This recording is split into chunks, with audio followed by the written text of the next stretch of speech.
right, so welcome to Quantum Healing Today.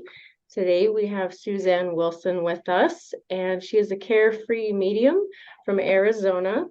She has amazing stories to share, and thank you very much for joining us today, Susanne. How are you doing? I'm thrilled to be here, Melanie. I know we met briefly a couple of years ago in Los Angeles, and I thank you for remembering me and reaching out. Of course, it's been such a blessing to meet you in person and to get to know about you. And I saw you at the Conscious Life Expo in Los Angeles. And that was the first time I ever met you. And to learn more about you, your history, and your experiences, that's just something that I just find fascinating and would like to share that with the world a little bit more. And so I would like to learn about you and how you got started and just kind of how that led you to where you are now. Well, how I got started was just being born, because I was one of those very strange children that didn't quite fit in and play with the other kids. So, Melanie, my problem was that I was busy looking at auras and seeing spirit loved ones around other kids. And it started really, really early in my life. And it takes a while for a child to realize they're different. And I realized I was different through being bullied, which is not the best introduction to the rough-hewn classroom that Earth tends to be. But I couldn't keep my mouth shut. I would go to school and I would say, there's somebody standing there with you. And then the other child, most of them weren't as tuned in. Some were, but they would look around and go, oh, she's just messing with me. And so I got this reputation and was called Crazy Susie.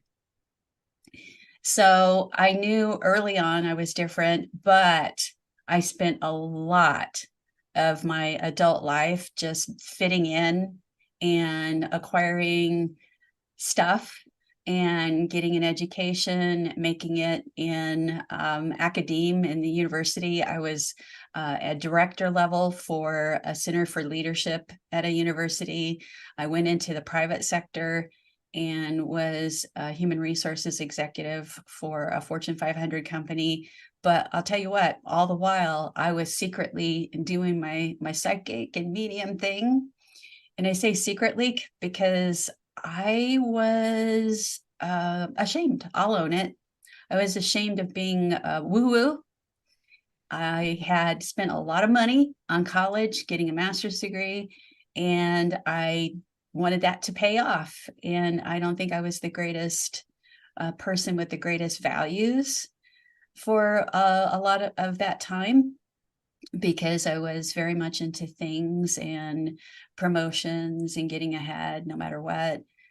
But in 2007, I had anaphylaxis, went into shock, stopped breathing, left the body. And when I got back into the body, everything changed. I had to get help to learn how to turn off all of the spiritual skills that I had because they were messing with my life. And over time, I realized just step out of this whole corporate world and don't worry about how you're going to make a living. It'll figure itself out.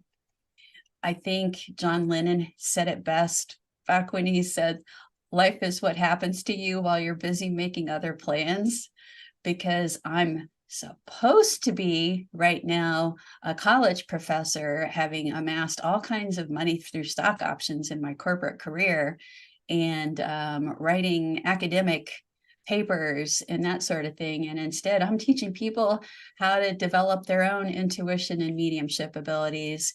So that's where I am, and that's where I've come from. That's pretty awesome. And so, and through that journey, what was it for you that helped you embrace that? I don't know, maybe if it was fear to for that intuition, what was it for you that helped you get over that? You said the magic word, and I know you deal with helping people overcome fear. in quantum healing for sure. I think my first helper, my first champion and mentor, I'd have to give that credit, as I have before, to my granddad, my mom's dad, because he was actually a Protestant minister. And when I was a child, and I had him up till I was about 15 years old when he died suddenly, but he told me to don't worry about the bullies at school, just stop talking about it. But guess what? I see this stuff too. And that it's a gift from a loving God who knows we need all of the abilities that we have. At some point, I'd figure out the right thing to do with those abilities. But meanwhile, you might want to keep your mouth shut, most of the time when you're seeing these things. And we had a lot of late night conversations. When I would get off of school as a child on Friday, he'd pick me up and I'd spend the whole weekend there. Saturday, we'd usually go to horror movies. But these were they were so tame, Melanie, like Vincent Price, we're talking like 70s. And we loved that genre. We loved the jump scares and those sorts of things. But then we'd have these talks about God, about angels, about reincarnation. He actually was, I believe, a closeted medium himself, and he did hypnosis to help people with chronic pain, but he also did past life regression hypnosis, and he had past life regression hypnosis. And I was privileged to be alive when he was regressed, and he spoke in some kind of dialogue that no one recognized in one of his past lives. And we sent that, but back then it was a big tape, like a reel-to-reel tape recorder. We sent that to a university, and they identified it as an ancient Inuit dialect that there's no way he could have studied. The only thing he ever studied was he spoke English and Spanish. That's it. And so I got to know early on that I wasn't just weird, that I was differently abled, and I got to see a man who really lived the principles of do unto others as you would have them do unto you, and the golden rule. He lived those principles, and he lived a life of service.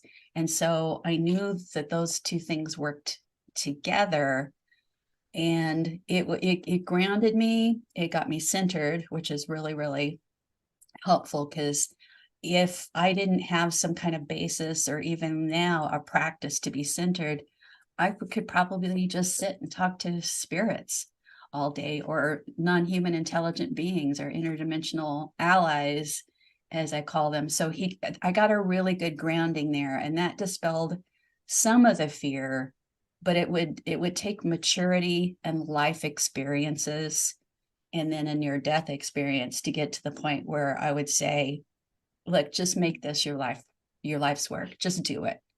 Just go for it. So it's a process. I don't think the near-death experience did it all on its own, but it sure woke me up to a different way of living and a different set of values. Right. That must have been a push for you in that time, in that near-death experience. Can you share with us what happened in that time? Yeah, what happened to me was so unexpected, but it happened in a doctor's office, and they're not going to let you die physically if there's any way to prevent it. So it was a good place to have it. But I was having allergy tests, and I'm that one in, several tens of thousands of persons that can have anaphylactic shock from allergens being injected in my arm. And that's what happened. It was very, very scary and wonderful. While I was getting the injections, they had told me, the tech that was doing it said, we're upping the dosages. This is your second time back. So there are some things we want to retest and see. And I got very hot and clammy, like cold and clammy and hot and sweaty all at the same time. I knew that was not normal. And I told her, and she did go and get help. But meanwhile, I was sitting there with my throat closing up, and I started just making this honking like a goose sound. And when I talked to you about that? My stomach kind of goes flip flop a little, because I remember that so vividly. It's hold on a second, I gotta like let that feeling go. Uh, so then the next feeling is really wonderful. The tech came back. She came back with another technician and two doctors, and I heard them say, "Hold her up." And so I had a technician on either arm holding me sitting up because I was falling back. And then the living people in the room, the two doctors and the two techs, did not look like real people. All of a sudden, they looked like cardboard cutouts of people. They had no real life to them, to me. Their eyes were black and like just dead looking, like not real. And I remember thinking, this is strange. And I heard a popping sound like a champagne cork, and I was out of the body. I was behind my body, a little bit above it, and I even looked at the back of my hair. I even noticed what I was wearing, and it felt foreign to me, like, oh, I need to fix my hair there, or it's just weird. It was just like I'm looking at a different person, another person. And then I noticed the one doctor was on the phone, and I would later find out he was calling an ambulance, and the other doctor was preparing an injection. They were moving in super slow-mo. I mean, they were barely moving. From my perspective, they were barely moving. I was moving.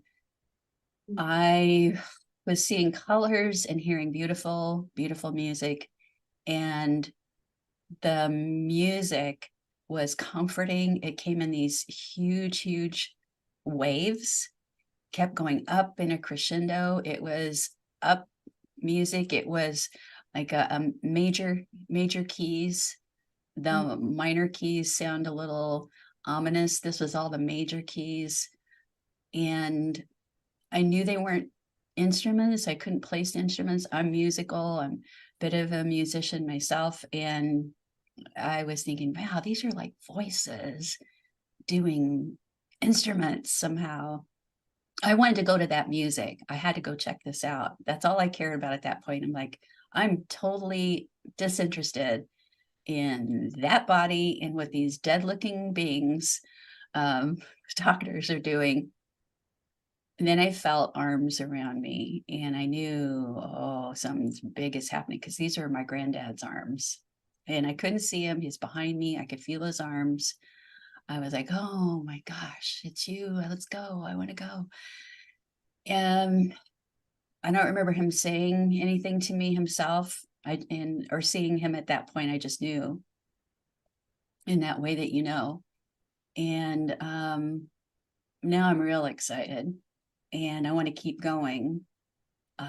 They prepared an injection and stuck it in me to like bring me back into the body. And at first, when this first happened, I forgot about this for a day or two, but there was this really weird voice, like a robot, saying, "Your work has not started." And I came back into the body, and I was in an ambulance and went to the hospital. And then after that, I couldn't tune out spirit world. I couldn't tune out ETs. I couldn't tune out angels. And it was really, really hard to live a normal life. It was like I was on all the time. So the teachers I was going to secretly, in my secret double life as a psychic and mediumship development student, I had to go back and say, help me, I am messed up. And that just started a journey that ended up with me completely changing my life. And I'm glad, but it's a hard journey. I didn't just have this magical near-death experience and all of a sudden life is beautiful and wonderful and I've completely changed. It's a process. And I've heard from people since then that they went through a process too. And I feel like it's different for everybody. Mine was hard, but it has paid off. And every day I want to be a better person every day, better and better every single day. Yes, yes. And thank you for continuing your work. I know that from that near-death experience, was it like your senses just flipped on even more? Like, were they more heightened after that? Oh, yes, very much so. In the mediumship development circle, Mhm. we were taught how to tune in, how to rebalance, at the end of our exercises. I didn't have to tune in. And not only that, but since then, I've worked with scientists, one in particular, Dr. Gary Schwartz at University of Arizona. I've been subjected to double blind and triple blind studies under scientific methods to show that, this work is real and all of that. But he's taught me vocabulary over the years. What happened was I shifted from subjective clairs, meaning subjective clairvoyance, seeing in the mind's eye, subjective clairaudience, hearing through the inner ear.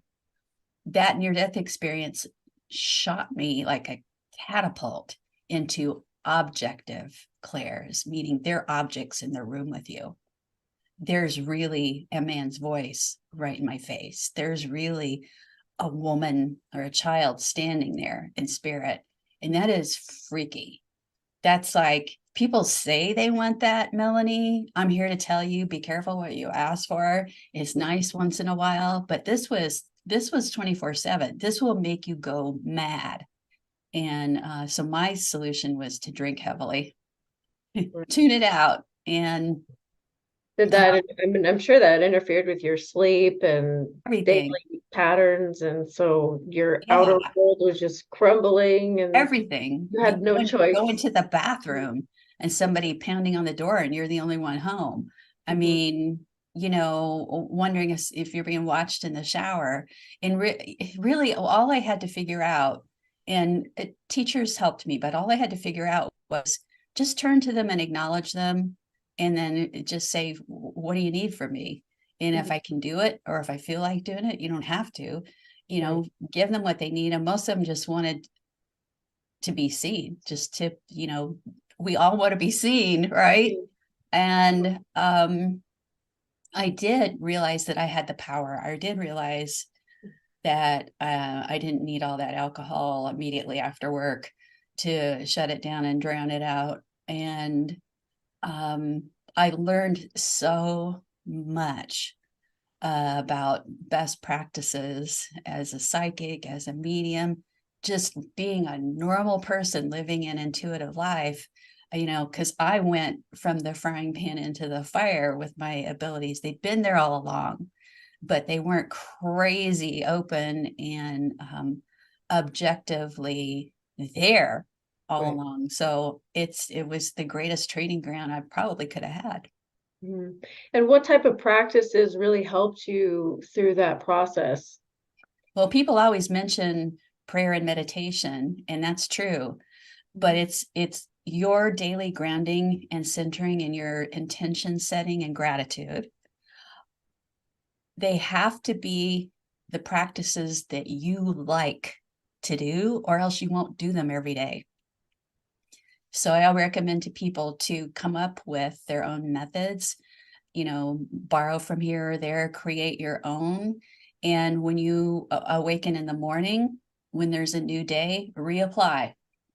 Mhm. It's like rinse and repeat every day. My basic practices are the minute I'm awake, first I want to ask, what do I need to know today? Where was I last night in case I astral traveled or I brought back some wisdom? And then I'm grateful for this day. Use me as your instrument. I'm honored to be of service. Help me help the most people heal today, reach the most people I can with helpful, hopeful healing information. And also, I do grounding and centering. I actually use Reiki. I used to teach it too. And I initiated a handful of Reiki master teachers, but I use it every single day for myself. I think any energetic practice that you use that gets you grounded and centered and reminds you that we're all connected, we're all part of a universal consciousness is good. But I'm setting an intention each day and I'm using gratitude to do it, I think what's important is that you have something to remind you. For me, I often say it's the toothbrush. When I see my toothbrush in the morning, I'm like, have I given gratitude? Have I done grounding and centering? Have I set an intention? And I'll stop and do it. So every time I see a toothbrush, I'm like thinking about that. The important thing is, if you want to be more intuitive and you really want to get the most out of life, there's one key, and it's going to sound so simple, and I'm not trying to be reductive. It really is this: kindness. You want to be intuitive? Be kind, because it plugs you in ever more closely with others, the other, the one we think we're separated from. Our role here, I believe, on earth is to identify our unique gifts and use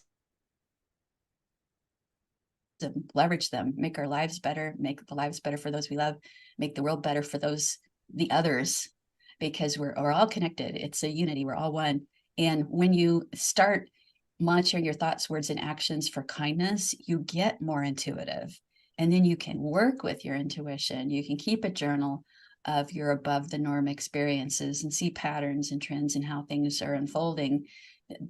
But there's a problem. There's a hitch with this. There's always something. There's always something that gets in our way, and it's more than fear. What I think is the biggest enemy to our intuitive lives is doubt. I mean, how many times, and you've probably gotten this too, people say, I'm getting some life lessons, I'm learning some things, but I just don't trust the intuitive hits that I get. And then later, I wish that I had, but how do I learn to trust? And I'm like, listen, you have to repeat it. It's just like in science, they say you have to replicate results. You can't just do one experiment and say, yeah, I've got the answers. The only way to do this is to really pay attention to when you're getting intuition, and when you're following it, what happens, or when you're not following it, what happens. It's doing things over and over and seeing what the results are. To give you an example, people are probably going, what is she talking about? Well, let's say that here's a real simple one, because I've been traveling a lot, I've been flying a lot. I've woken up in the morning before on a day of a flight, and I get this impression of, uh-oh, the plane's late. The plane's going to take off late. And I can push it away and go to the airport and just decide, well, I'll be hanging out there anyway. Or, nah, it's fine. You're just panicking because you're not packed or whatever. Or I can decide to sit with that for a minute. If I sit with it, what I'll do is go, very interesting. It's coming in without panic. So it's probably the true intuitive voice, which is very matter of fact. The plane's going to be leaving late. It is coming in spontaneously. I wasn't sitting and thinking, wow, I wonder if the plane's going to be late. It just came in like that. And then I can check and I can monitor and see, what happens.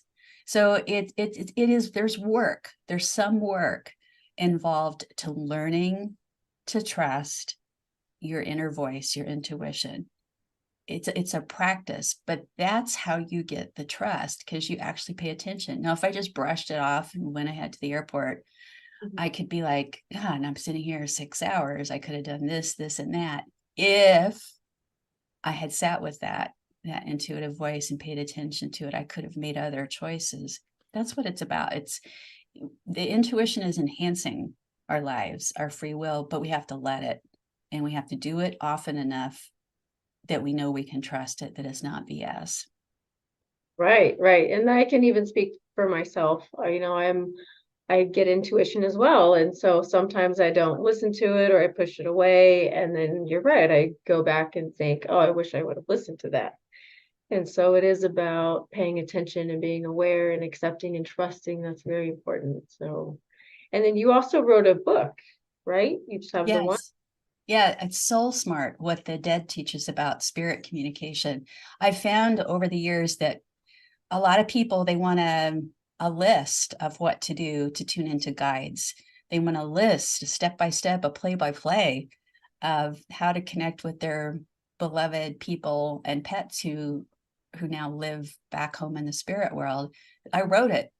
It really is a process. It's like a I'm thinking when I got my master's in public administration, I focused in public affairs policy.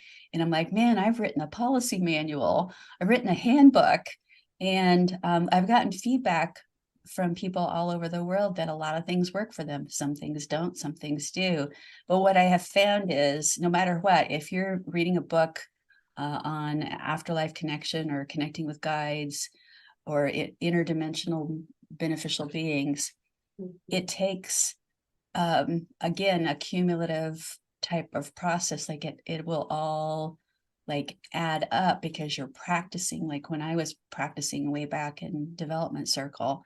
So whoever's book you're reading or whoever's seminar you've been to, you're going to take the things that work for you. So even if you come to my how to connect in a meditation process or how to connect in a dream process, and if it doesn't work for you, you've still exercised the intuitive muscle, if you will. And I find it's really helpful.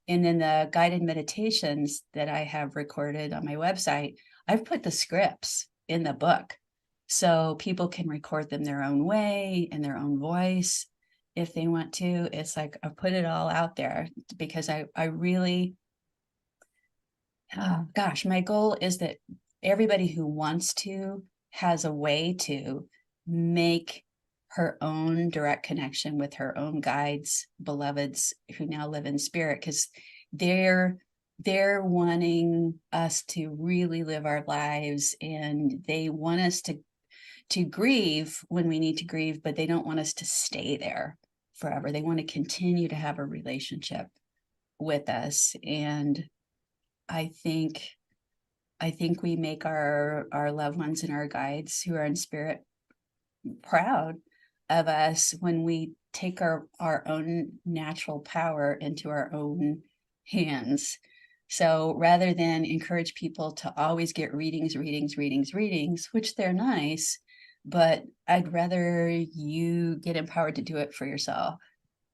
Yes, I can see how that is healing for those to get in tune with their loved ones. And so for those who are not in tune with their intuition and who want to connect with your loved ones or their pets, what is something for them, and how can they start their practice? That's a great question. One of the most powerful ways is to have a meditative meeting. And it's tricky. It takes some practice.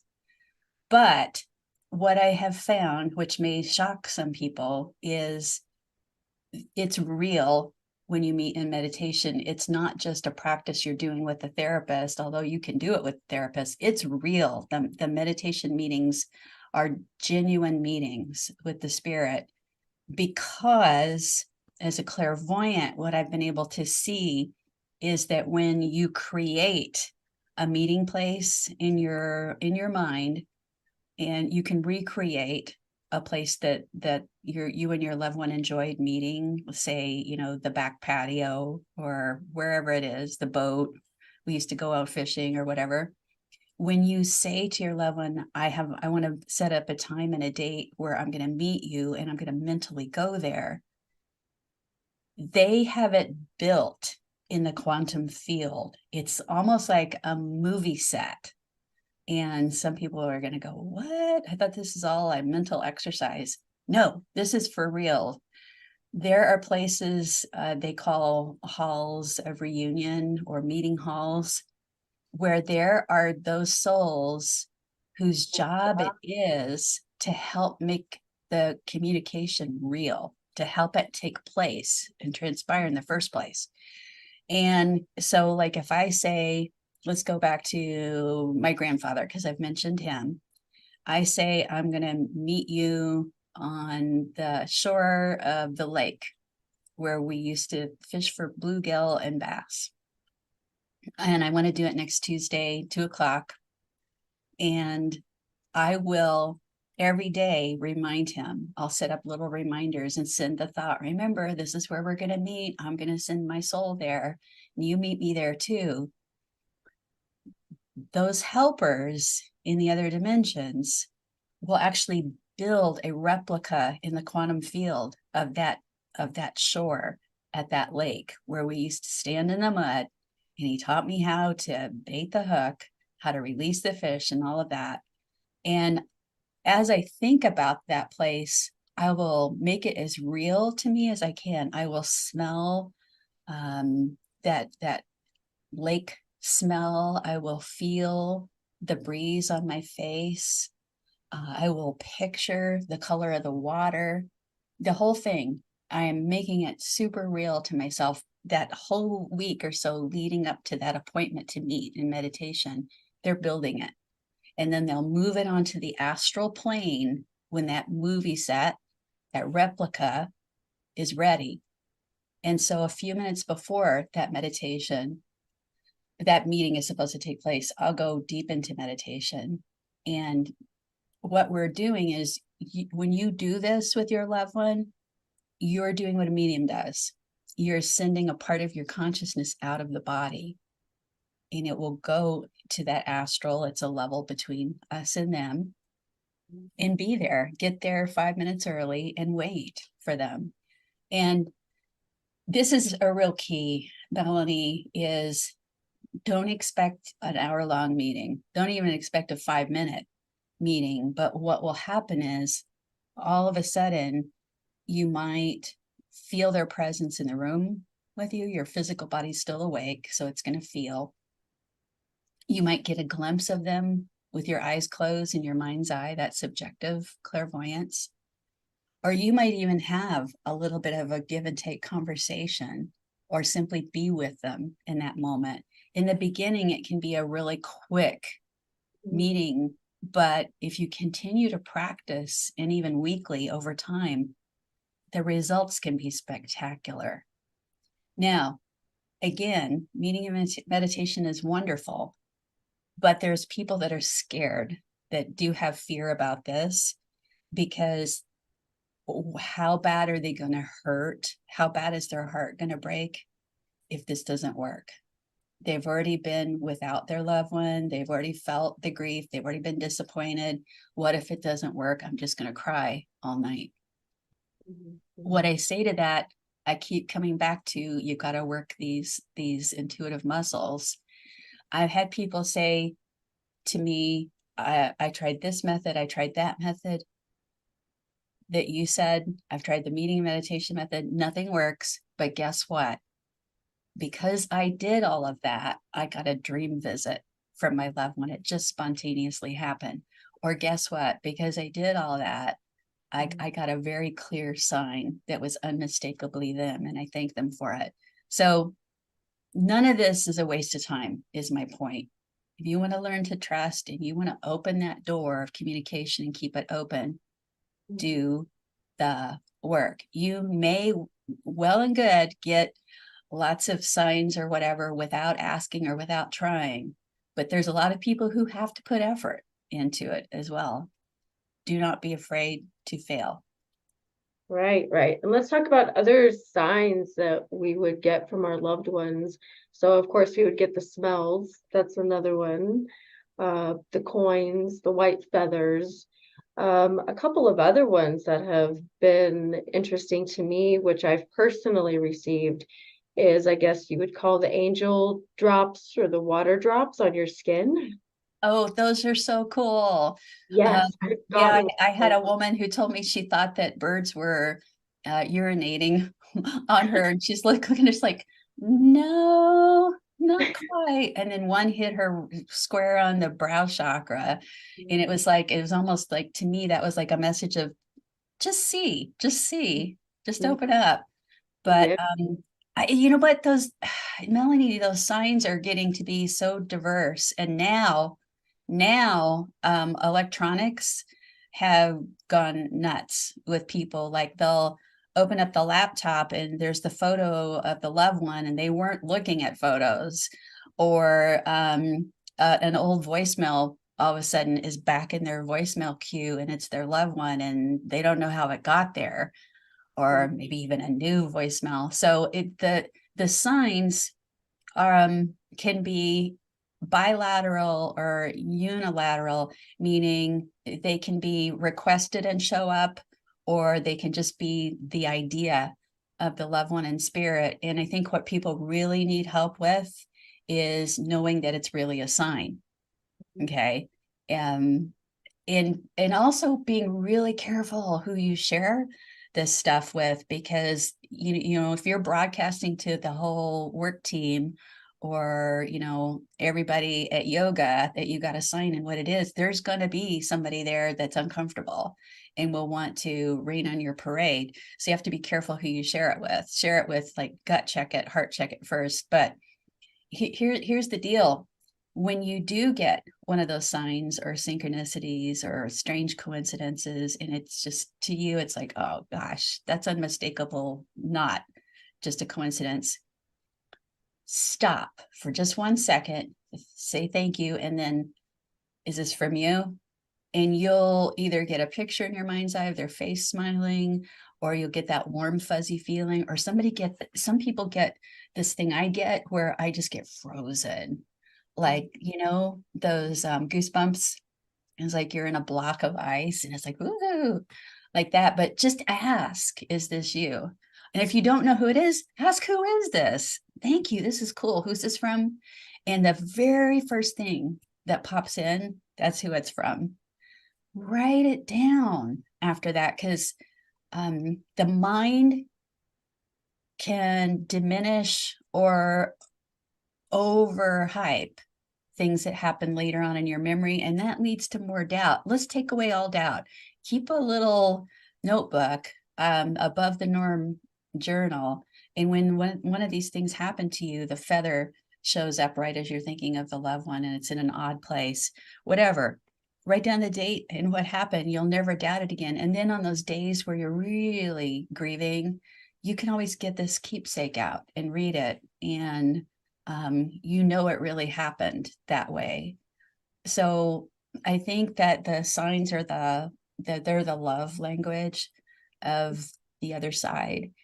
And if we place too much emphasis on getting them all the time, we may not get what we want. So just moderate, you know. I think just saying, look, you know, when you have your daily practice every morning, just saying, look, I'm open to however you want to say hello today, but don't forget to say hello once in a while.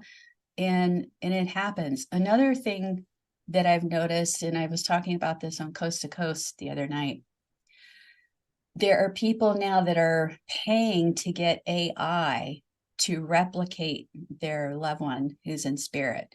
And it's a little weird. I don't know. What do you think about that?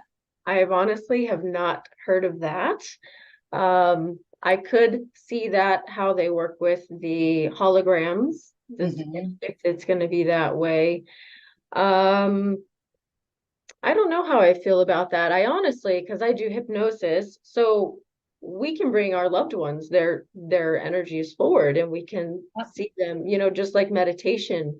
It's that face-to-face interaction, you know, the hugging, the holding, the questions, answers, and the healing. And so if it's AI generated, you know, to me, how real is that? And if it's the actual consciousness of our loved one, or if it's just artificially created. So Well, that's and that's why I wanted to ask you, because you are in a therapeutic setting and I am not. And I can see where that's very therapeutic. I mean, there are therapists who don't believe that the soul of that loved one is present when they do certain kinds of hypnosis.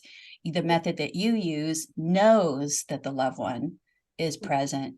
But when we create AI, what they're actually doing, to my understanding, because I actually had a client who paid to have this, and it got a little creepy, to be perfectly frank. But they're taking their company's doing this. They will take all of the texts and all of the videos with audio of the person who has passed away, and they'll upload them.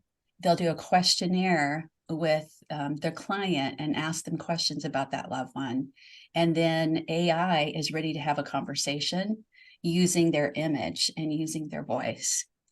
And here's the catch. It's meant to be therapeutic. It's intended to be therapeutic. But if there's not a therapist overseeing this, how beneficial is it?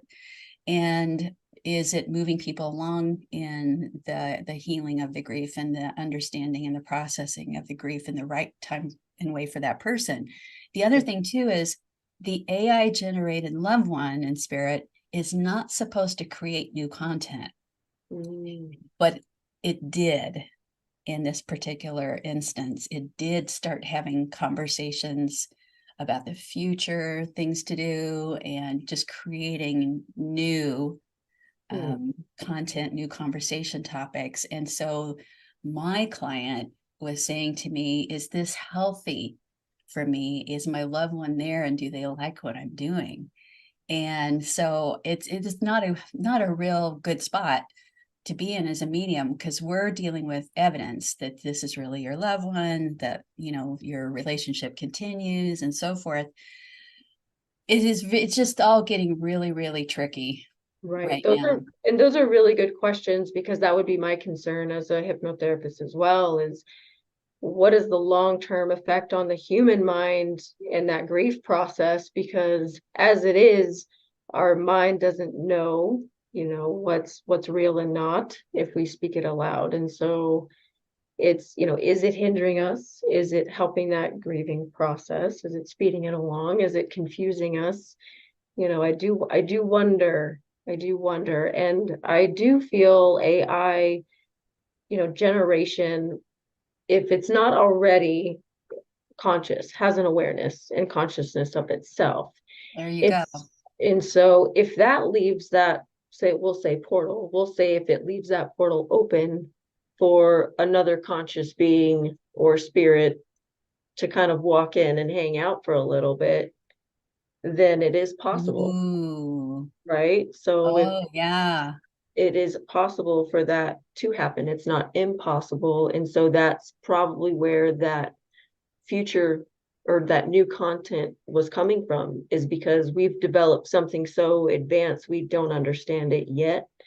And I do believe and I do feel AI has a consciousness and awareness and emotions that we can't comprehend yet. And it's coming fast, as an issue for us to deal with culturally, economically, you name it, it's coming at us. So it's going to be interesting. So even the afterlife world is getting hit with AI issues to contend with and questions to ask. I just want everything to be just like you, helpful, hopeful, healing to people. And I can envision a day where there's a committee of those, there are scientists studying life after death, a committee of scientists in this area getting together with social scientists and practitioners to figure out how we're going to use AI in these realms. So it's an exciting time to be alive, I guess, for many reasons. Yes, and that does bring, of course, other questions about the med beds and other AI technology that's coming forward. But I think ultimately we have the power and ability to do that within ourselves. And I think that's the most important thing, is tuning in with what we're capable of doing instead of reaching out to those outside. That's it. That's it. We're powerful and we deserve to be power filled, is one of the things I like to say. We're not weak, and things are not all just happening to us. And that's important to remember. It's like we're being forced to hone our individual discernment. Right, right. And then what's your connection with extraterrestrial contact? And starting to see them even as a child, that I would see people with different forms or different numbers of arms or legs or heights that are just odd. And I just thought, well, I saw things on cartoons, so they're the cartoon people. And in the later years, the more recently, I see them coming in as guides. I have an Arcturian guide myself, and his presence has been validated to me by a couple of other very sensitive people that it wasn't public knowledge at the time. That I know where he's from. I've had Palladians drop in on me, and I feel like the ones that have been around me are doing their own research projects. They're acting as guides, but they seem to also observe the prime directive, from Star Trek: don't alter the course of our history if you can help it. So in my own work, I have studied with individuals who I've helped connect with their main or master spirit guide.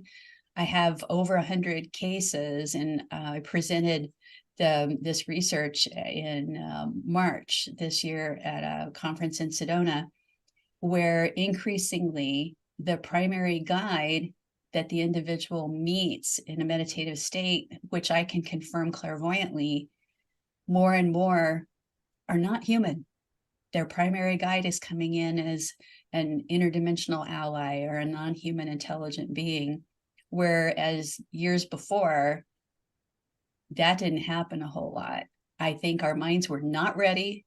We're not open to acknowledge that there's somebody instrumental in our lives that's with us behind the scenes in spirit every day that is not human. And now we're more accepting of it. But we're the ones that have to save ourselves. We're the ones that have to take care of the planet. We're the ones that have to be accountable and responsible. I don't see our extraterrestrial and ultra-terrestrial and interdimensional allies beaming down and taking over and fixing things for us. They could have already done it. They could have already done many things. They just have a vested interest, many of them, in humanity, and especially this earth, the physical earth, the air, the water, the land. And I love the extras and the ultras, the interdimensionals. I know that they're as diverse in many ways as we are, that, I think they're good guys and more selfish guys, so to speak, out there. I don't know that I want to call them bad guys, but just more self-centric. And I seem to only have interactions with the so-called good ones. And I like it that way. But my primary contact in terms of non-humans is this group I call the Unity. And I asked them if I could call them that a long time ago, and I got back yes, which I could feel in the body. And they come in as a bright white light, a collective consciousness. And now these are the ones that I wrote about in the book that we mentioned. When I was a child, my preacher granddad would write his sermons on Saturday, and he'd sit in his study and I would just be playing, and we'd wait, and that room would fill with white light. That was the Unity. That was this spiritual group. And he'd write his sermon, and when the light left, he'd put his pen down. And so that was his inspiration. That was what was happening there. And in later years, that light started to speak with me. I've been able to channel them. I studied trance at Arthur Findlay College to get good practices with that too. I'm always about procedures. There's some things that you can't get rid of in your life. That's how I am. And their concern for us now is that we need to have patience, that all is going to be well on planet Earth. and that your generation, and especially those that have been born in the last 20 to 25 years, are fully equipped. You came here to the earth fully equipped to take care of the earth and be the better custodians in this new iteration of this new world that we're going into, and to stop adding to the building of doom and gloom in the quantum field through our fear, because that's not what we want to manifest here. So I've had great interactions with ET, ultra, interdimensional allies. I have had unexplained ones that I want to research. I've started to do some interviews with some people who've had similar experiences.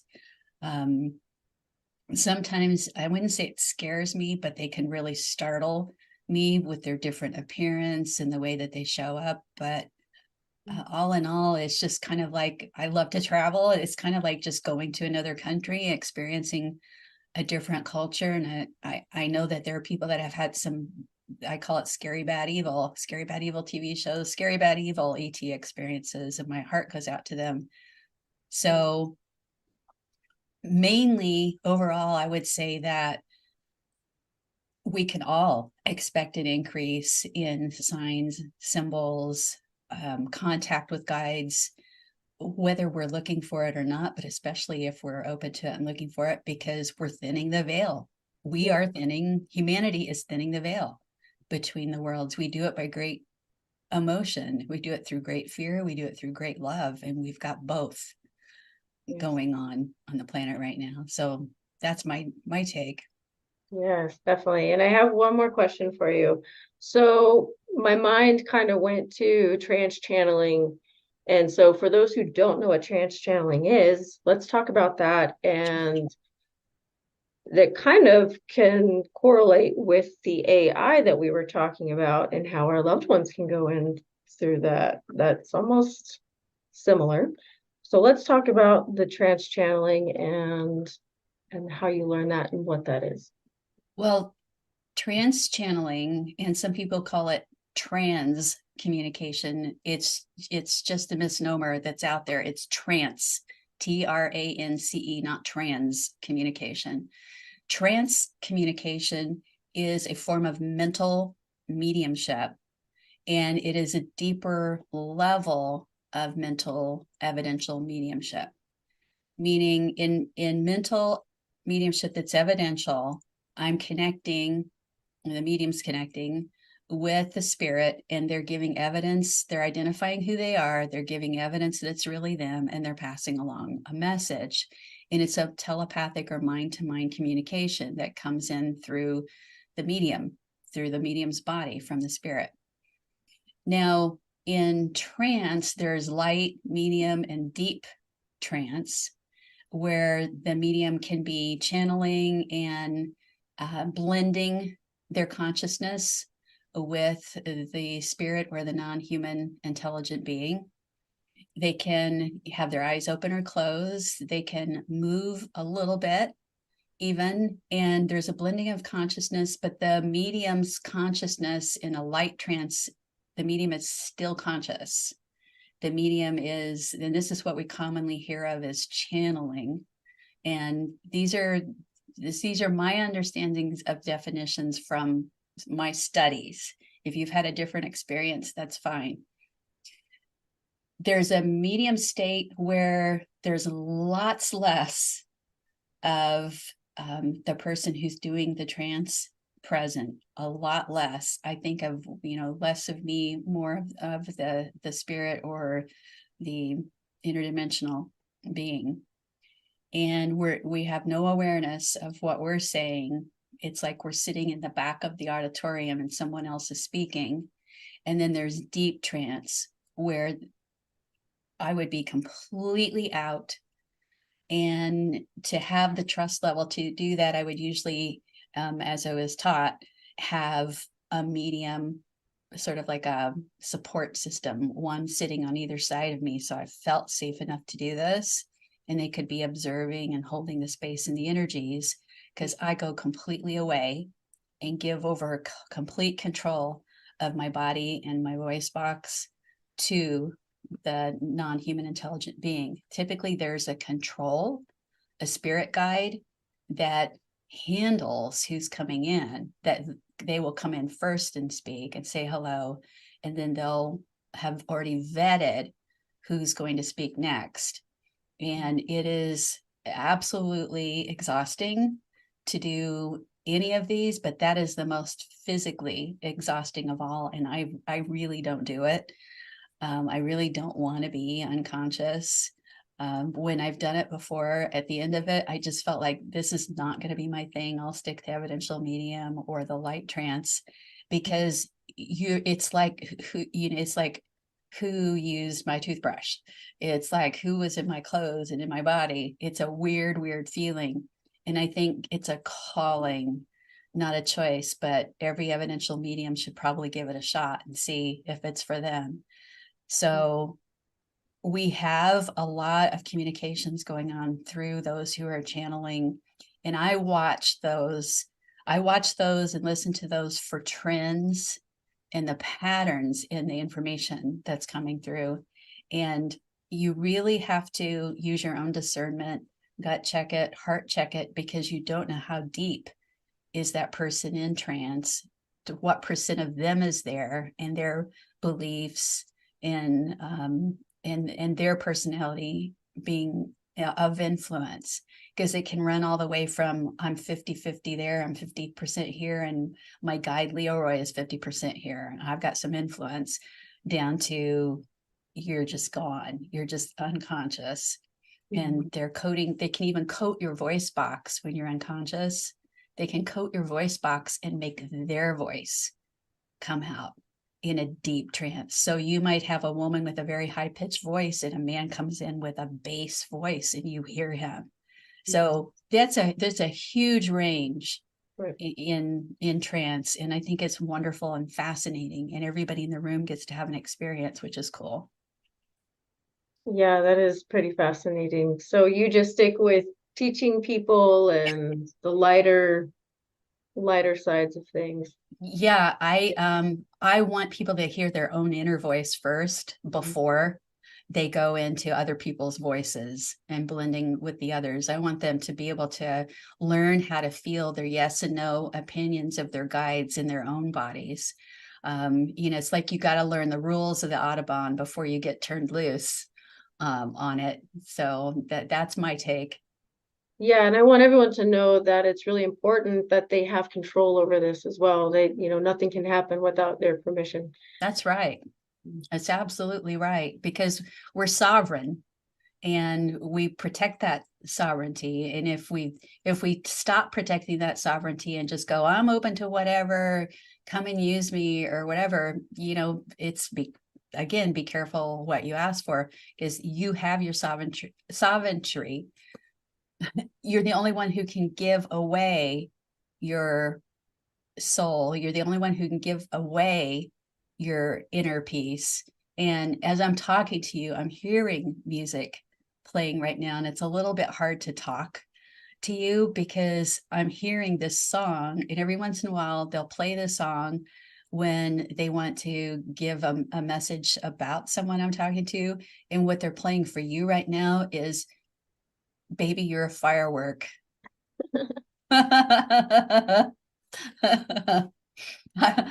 Oh my gosh. So there you go. Who sings that song? Or who's the artist on that one? I don't know if I've heard that one. Katy Perry. Okay. I know where you're familiar now. Yeah. So yeah, Baby, You're a Firework. That's for you. Anything else along with that, or just that's the message? It's so funny because it's like all of a sudden I'm like, it's like, somebody blasts the radio and you can't talk over it. And then I just saw in your aura too, the words book and book deal. So, I don't want to out you, but something's up, and thumbs up, green light, ding, ding, ding. Those are all three of my yes, girl, yes, positives. I am working on my second book and it's almost done. Good. Good, Oh, good, good. There's a third right after that. So there is. yeah, I know. I know it's written in the aura because you're manifesting it. I'm not predicting anything. I'm just seeing what you're building in the quantum field. That's all. Right. And that's what drew me to you. You know, you're just amazing in how well you pick up on energies. And I remember when we had met, I told you about the car accident I was in. I don't know if you remember that, but We were you, standing at my booth, right? yes, Yeah, yeah, you picked up on the exact location of that in my body. And I had down told on down you, on your back. yes. Yeah, I see that whole scene right now. Hmm, hmm. And I remember your eyes got so big, like, you know, it is, I could just feel you thinking, but I'm not babying it in any way. How could she tell? Because it's like you're so healthy. You have such a vibrant, like this big pink, vibrant, heart-centered aura, So yeah, you don't give away any injury or anything. I remember that was cool. Yeah, that was neat because I was T-boned in an accident and I was permanently disabled. And so I healed myself through hypnosis and known power of the intention Wow, and the will to heal. And so nice. we can heal ourselves. It is true. Yes, that's amazing. Well, I really appreciate you reaching out and inviting me here because um, it's there's so much to share, and then people hear about other experiences and go, "Wow, I've got something like that too. I can really relate." And it's again, I use helpful, hopeful, and healing, which I got from Edgar Casey, who said that anytime we delve into the spirit realm, it should be with that intention of, and I call it 3H, helpful, hopeful, healing. And you certainly do that. Yes, thank you. And your book really does help. And I've read it and it does help me as well. And so if there's anybody interested that's wanting to tune into their own abilities or just to learn more about Suzanne and her abilities, it's a great book to check out. So Thank you. do you have a website or where we can find you? Yes, Carefree Medium for Carefree Arizona. I am also, feeling like it works on another level, not just Carefree Arizona for Carefree Medium, but your life is more carefree once you realize that life is forever and that there's no death. No, not really any death. So yeah, it's carefreemedium.com. And if you have anybody who doesn't support your spiritual pursuits or doesn't believe or thinks it's bad or evil, there's a free ebook that you can get at carefreemedium.com that says when your partner doesn't believe in the paranormal, that Wendy and Victor Zamet wrote with me, and they did tremendous research there to help you deal with the non-believers in your life, which I think we all have. Yes, yes, I think that's important. That's the hardest part is if we want to accept it, but then we still worry about those outside programs and ideas. And so that's a challenge, but we can get through that. That's So right. yes, definitely. Well, thank you. And we can find your book. Tell us more about your book and where we can find that. Major booksellers, Amazon for sure, and it's called Soul Smart: What the Dead Teach Us About Spirit Communication. It's just follow the directions to connect with your guides and your loved ones in spirit. Maybe you'll be hearing songs playing for people too after you read it. Yes, definitely. I'll have to go check out some Katy Perry now. Well, thank you. I really appreciate your time today and everything that you've shared with us and about you and your experience. And I know this is really going to help someone and along their journey and making their own decisions. And so thank My you. pleasure. Thank you so much. You're very welcome. And thank you for everyone for tuning in. And you can find Quantum Healing Today on any podcast platform internationally. And you can also find us on YouTube, Quantum Disclosure Project channel as well. So thank you for joining us.